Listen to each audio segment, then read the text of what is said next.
Tartalo.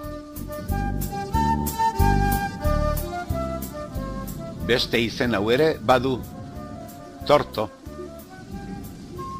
Gipuzkoan, Goierriko bailaran eta Araban, Domaikan eta Kuartangon aipatzen da batez ere. Begi bakarreko gizon erraldoia da jeinu gaizto hau, lanbidez artzaina. Herrietako gazteak baitu eta jan egiten ditu pizti ankerronek, eta hori dela eta izua eragiten du Euskal Herriko zenbait bailaratan.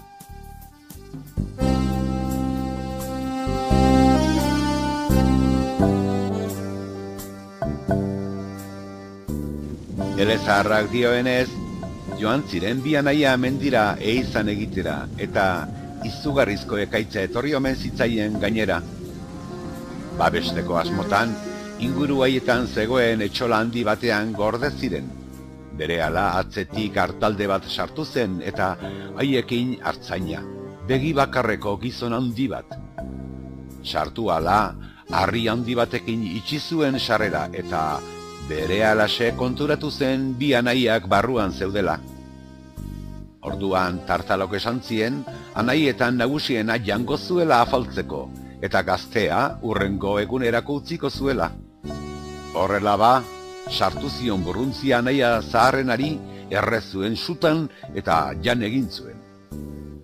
Betekadaren ondoren, lurrean etzanda, Zarraldo gelditu omen zen lotan.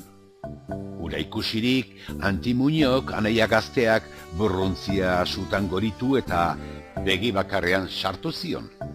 Tartalo marruka altxatu zen, eta burruntzia begian hiltzatua zuela gaztearen bila hasi zen, baina itxu zegoen eta ardi tartean ezin izan zuen aurkitu anaia gaztea. Goizean, ateko harritzarrak kendu eta irteeran kokatu zen hankazabalik.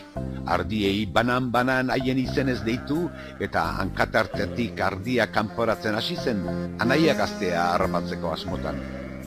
Gazteak ardilarru bat bizkarrean zuela, lau hankatan, beste ardiekin batera kanpora ihes egin zuen artzainaren hankatartetik. Tartalok igarri egin zuen eta gaztearen hanka-hotsa jarraituz, haren atzetik abiatu zen lasterka. Gazteak osin batera jauzi egin eta alde egin zion igerian. Tartalok igerian jakinez eta putzu sakonean ito omen zen.